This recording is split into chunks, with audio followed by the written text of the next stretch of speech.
अगर आपको इस मूवी की एक्सप्लेनेशन अच्छी लगे तो वीडियो को लाइक और चैनल को सब्सक्राइब करना मत भूलिएगा। मूवी की स्टार्ट 1719 से होती है, जहां हम एक लड़की को देखते हैं जिसका नाम नारू होता है, जो पहाड़ों पर अपने कबीले के साथ रहती है। उसके साथ हमेशा उसका एक डॉग भी रहता है, जिसके साथ वो एक दिन शिकार करने जाती है क्योंकि वो शिकारी बनना चाहती है और उसे शिकार के लिए एक हिरन भी मिल जाती है। वो उस पर निशाना लगाकर बैठी हुई होती है, लेकिन किसी जोरदार आवाज की वजह से वो हिरन वहां से भाग जाती है। नारू उसके पीछे भागती है, लेकिन फिर भी वो उस हिरन का शिकार नहीं कर पाती क्योंकि उसके डॉग की टांग एक ट्रैप यानी एक जाल में फंस जाती है। फिर उसकी दुम काफी जख्मी हो जाती है, जिस पर नारू दवाई लगा देती है। फिर तभी नारू को आसमान में से एक जोरदार आवाज सुनाई देती है, इसीलिए वो पहाड़ पर जाकर आसमान की तरफ देखने लगती है, जहां उसे एक एलियन स्पेसशिप दिखाई देती है, जो कि किसी और की नहीं बल्कि एक प्रेडेटर की थी। मैं आपको प्रेडेटर के बारे में कुछ बताता हूँ। प्रेडेटर वो होता है जिसका जिस्म देखने में तो इंसानों जैसा होता है, लेकिन इसका चेहरा किसी एलियन जैसा होता है और वो एक शिकारी होता है। वो उस हर इंसान का शिकार करता है जिसके पास हथियार हो, क्योंकि वो शिकारियों को खतरा समझता है अपने लिए।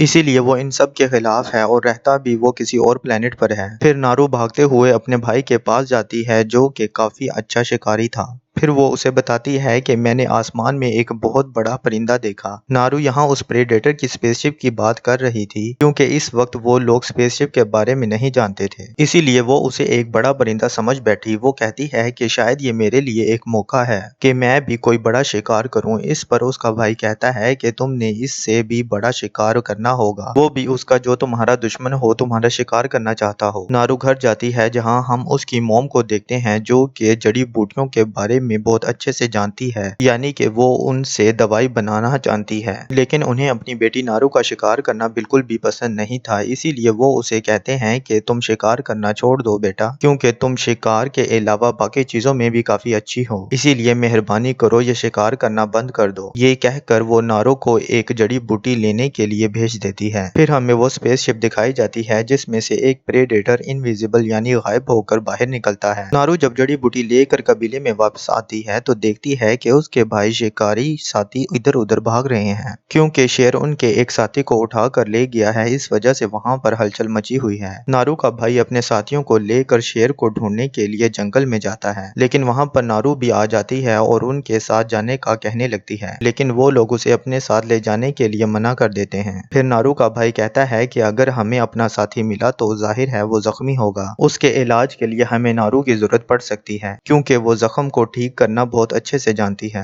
जड़ी बूटियों के बारे में भी उसे काफी कुछ पता है। ये सब सुनकर सभी उसको अपने साथ ले जाने के लिए मान जाते हैं। फिर हम देखते हैं कि एक चोटी को चूहा खा जाता है और उस चूहे को खा जाता है एक सांप, और सांप को प्रेडेटर पकड़कर चीर देता है यानी मार डालता है। यहाँ वो इनविजिबल यानी गायब हालत में ही होता है। जंगल में इन लोगों को अपना साथी जख्मी हालत में मिल जाता है। फिर नारू उसका इलाज करती है, उसके जख्मों पर दवाई लगाती है, साथ ही वो उसे फूलों की जड़ी बूटी बना कर भी पिलाती है, जिससे उस जख्मी लड़के का जिस्म ठंडा होने लगता है, क्योंकि अगर उसका जिस्म गर्म रहा तो उसका खून बहता रहेगा, जिस वजह से उसकी मौत भी हो सकती है। रात होने की वजह से वो अपने जख्मी साथी को कबीले में ले जाने के लिए निकलते हैं। फिर नारू का भाई कहता है कि मैं अभी तुम लोगों के साथ नहीं जा रहा, मैं शेर को ढूंढ कर उसे मार दूंगा। इस पर नारू कहती है कि मैं भी तुम्हारे साथ जाऊंगी, क्योंकि मामला जितना आसान दिख रहा है उतना है नहीं। फिर वो उसे मना कर देता है और अकेला ही चला जाता है। और फिर जब नारू बाकी लोगों के साथ वापस जा रही होती है तो रास्ते में उसे सांप की छिली हुई लाश मिलती है, जिसे प्रेडेटर ने मारा था। साथ ही उसे वहां पैरों के निशान भी मिलते हैं, जो कि काफी बड़े थे और पैरों पर काफी ऊपर तक खून भी लगा हुआ था, जिसे देखकर नारू का शक और भी बढ़ जाता है। उसे ये देखकर लगता है कि ये कोई बड़ा जानवर या कोई क्रीचर है। फिर वो अपने भाई को इस खतरे के बारे में बताने के लिए चली जाती है, लेकिन तभी उसे रास्ते में अपना भाई और उसका साथी मिल जाता है। वो उसे उन बड़े बड़े पैरों के बारे में बताती है। फिर उसका भाई कहता है कि हम शेर की गुफा के पास हैं, हमें उसके शिकार पर ध्यान देना होगा, वरना जरा सी लापरवाही हमारी जान ले सकती है। अब नारू का भाई शेर की गुफा के पास चला जाता है और नारू और उसके भाई का साथी पीछे ही रुक जाता है, लेकिन फिर अचानक से शेर आकर उसके साथी पर हमला कर देता है और उसे जान से मार डालता है। अब उसका अगला शिकार नारू थी, लेकिन तभी उसे जंगल में एक रोशनी दिखाई देती है, जिस वजह से उसका ध्यान भटक जाता है। फिर पैर फिसलने की वजह से वो दरख्त से गिर जाती है, लेकिन गिरते गिरते उसने शेर पर भी वार कर दिया था। फिर जब नारो को होश आती है तो वो खुद को अपने घर में पाती है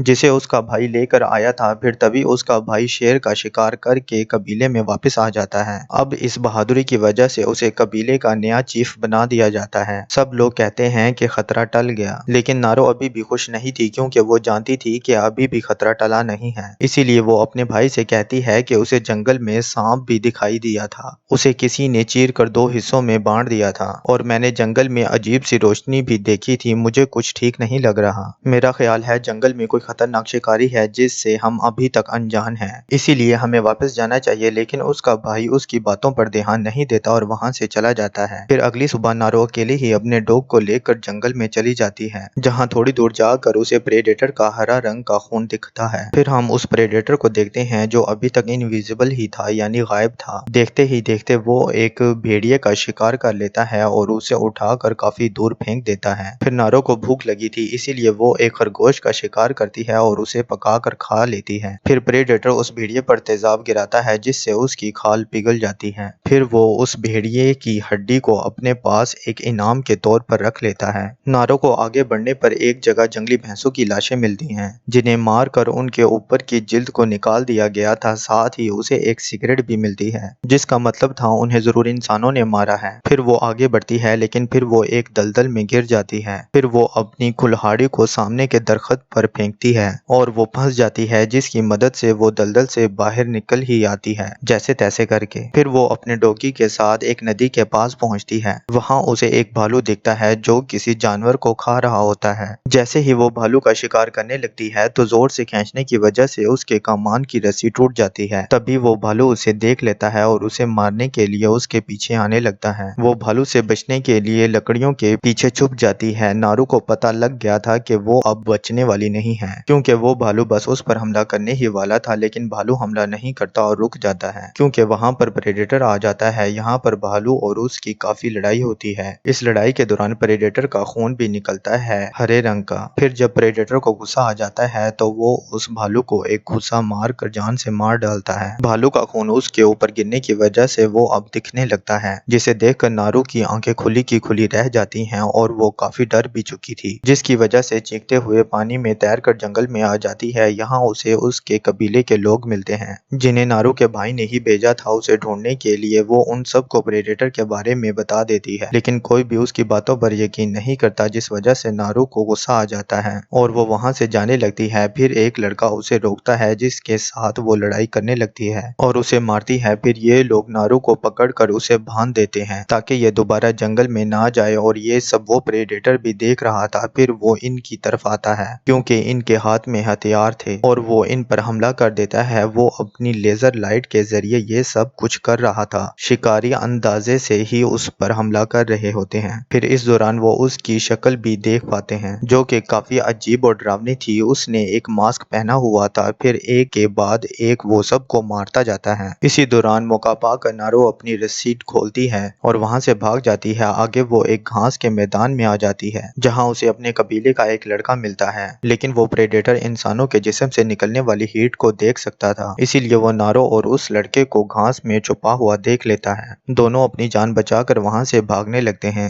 लेकिन प्रेडेटर उस लड़के पर हमला करके उसे मार डालता है। फिर नारो और स्पीड से भागने लगती है, लेकिन उसका पाँव एक जाल में फंस जाता है। प्रेडेटर उसके पीछे ही था। वो देखता है कि नारो तो एक जाल में फंसी हुई है, इसलिए वो उसे मारे बगैर ही वहां से चला जाता है। फिर वो इंसान शिकारी यहाँ पर आ जाते हैं, जिन्होंने इस ट्रैप को यहाँ लगाया था और इन्होंने ही उन जंगली भैंसों का शिकार किया था। वो नारो को बेहोश करके उसे अपने कैंप में ले जाते हैं, जहाँ नारो जागने पर खुद को बंधा हुआ पाती है। यहाँ एक ट्रांसलेटर इनको सब कुछ बताने वाला इंसान नारो को कहता है कि प्रेडेटर ने हमारे बहुत से लोगों को मार दिया है और वो सबसे ताकतवर शिकारी को ढूंढ रहा है। अगर तुम्हें प्रेडेटर के बारे में कुछ पता है तो हमें बता दो। लेकिन नारो मना कर देती है कि मैं उसके बारे में कुछ नहीं जानती। तभी इस कबीले का सरदार नारो के भाई को लेकर आता है, जिसे उन्होंने बंदी बनाया हुआ था। वो उसे काफी मारने लगता है, जिसके बाद वो नारो और उसके भाई को एक दरख्त के साथ बांध देते हैं, ताकि जब प्रेडेटर इन दोनों पर हमला करने के लिए आएगा तो ये लोग उसे मार देंगे। तभी यहाँ पर प्रेडेटर खुलकर सामने आता है, वो भी अपने असली रूप में। नारो अपने भाई से कहती है कि हमें डरने की जरूरत नहीं है, क्योंकि प्रेडेटर ऐसे ही किसी पर हमला नहीं करता।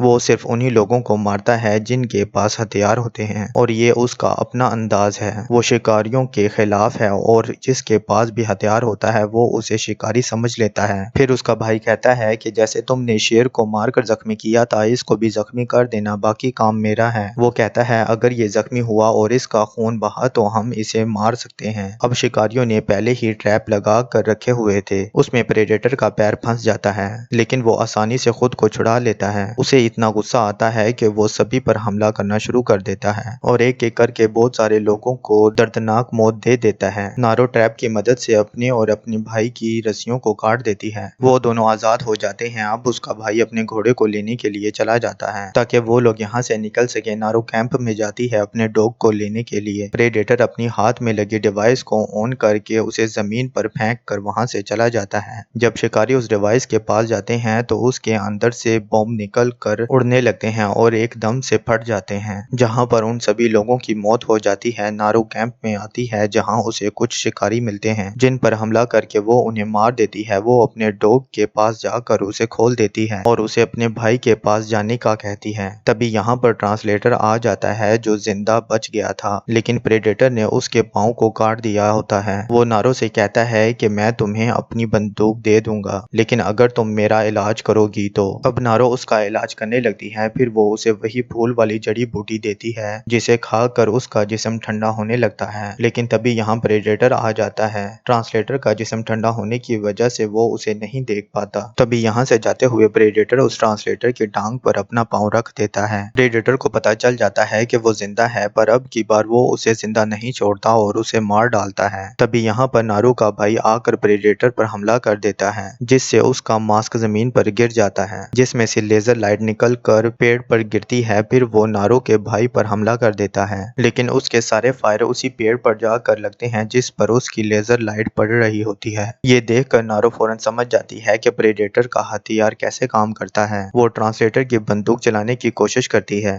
لیکن وہ خراب ہو گئی تھی۔ پھر دیکھتے ہی دیکھتے وہ پریڈیٹر غائب ہو جاتا ہے اور نارو کے بھائی کو مار دیتا ہے بڑی بے رحمی سے۔ پھر نارو وہاں سے بھاگ جاتی ہے۔ پھر نارو کی موم کو پتا چلتا ہے کہ اس کے بیٹے کی موت ہو گئی ہے۔ نارو ایک جھیل پر جاتی ہے جہاں اسے ایک شکاری ملتا ہے جو بچ گیا تھا۔ وہ اسے بے ہوش کر کے اس کے پاؤں کو کاٹ دیتی ہے اور اس کے پاس اسی ٹرانسلیٹر کی خراب بندوق رکھ دیتی ہے۔ پھر وہ بھی اسی پھول کی جڑی بوٹی کو کھاتی ہے جس سے اس کا جسم بھی ٹھنڈا ہو جاتا ہے اور جب پریڈیٹر وہاں پر آتا ہے وہ نارو کو نہیں دیکھ پاتا۔ جب پریڈیٹر پاس آتا ہے تو وہ اس بندوق کو اٹھا لیتا ہے۔ تبھی پریڈیٹر اس پر حملہ کر کے اسے مار دیتا ہے کیونکہ اس نے شکاری کے ہاتھ میں بندوق جو دیکھ لی تھی، لیکن تبھی نارو اس پریڈیٹر کے سر پر پیچھے سے گولی چلا دیتی ہے جس سے اس کا ماسک پھر سے نیچے گر جاتا ہے جسے لے کر وہ ایک جگہ پر آتی ہے۔ وہ اس ماسک کی مدد سے پریڈیٹر کو مارنے کے لیے ایک ٹریپ لگاتی ہے، یعنی اس کے لیے ایک جال بچھاتی ہے۔ اتنے میں وہ پریڈیٹر بھی یہاں پر پہنچ جاتا ہے۔ پھر نارو کلہاڑی سے اس پر حملہ کر دیتی ہے لیکن پریڈیٹر اس سے خود کو بچاتے ہوئے اسے دور پھینک دیتا ہے۔ پھر نارو پھر سے آ کر اس پر زوردار حملہ کرتی ہے، بدلے میں وہ بھی اس پر حملہ کرتا ہے۔ نارو اس کے ایک ہاتھ کو بھی کاٹ دیتی ہے۔ ان کے درمیان کافی خطرناک لڑائی چلتی ہے لیکن نارو خود کو اس کے ہر وار سے بچا لیتی ہے کیونکہ وہ جان چکی تھی کہ اس کا لیزر کیسے کام کرتا ہے۔ جہاں پر لیزر پڑتی ہے وہ صرف وہاں پر ہی حملہ کر سکتا تھا۔ یہ لائٹ ہی اس کی آنکھیں تھیں جن کی مدد سے وہ سامنے والے کا شکار کر سکتا تھا۔ پھر نارو کسی طرح پریڈیٹر کو اس جگہ پر لے آتی ہے جہاں پر اس نے وہ ٹریپ بنایا۔ پھر جیسے ہی پریڈیٹر اسے مارنے کے لیے اپنی بندوق چلاتا ہے تو فائر نارو کو لگنے کے بجائے اسے خود ہی لگتا ہے کیونکہ لیزر کا نشانہ وہ خود ہی تھا۔ پھر پریڈیٹر کی موت ہو جاتی ہے۔ پھر نارو پریڈیٹر کے سر کو لے کر واپس قبیلے میں آ جاتی ہے جہاں وہ اپنے ڈیڈ کو اس پریڈیٹر کا سر اور انسانوں کی گن دیتی ہے۔ نارو کی اس بہادری کی وجہ سے اسے قبیلے کا نیا چیف بنا دیا جاتا ہے۔ پھر ہمیں ایک پینٹنگ دکھائی جاتی ہے جس میں ہم 3 پریڈیٹر کو آتا ہوا دیکھتے ہیں جس سے ہم اندازہ لگا سکتے ہیں کہ ابھی بھی 2 پریڈیٹر باقی ہیں جو کہ ہمیں اگلے پارٹ میں دکھائے جائیں گے، اور اسی سین کے ساتھ یہ مووی یہاں پر ختم ہو جاتی ہے۔ تو دوستو اگر آپ کو اس مووی کی کلیئر ایکسپلینیشن پسند آئی ہو تو اس ویڈیو کو لائک اور چینل کو سبسکرائب کرنا مت بھولیے گا تاکہ آپ کو ہماری آنے والی نیو ویڈیو ٹائم سے ملتی رہے۔ تب تک کے لیے اپنا خیال رکھیے گا۔ Take care, love you, bye bye.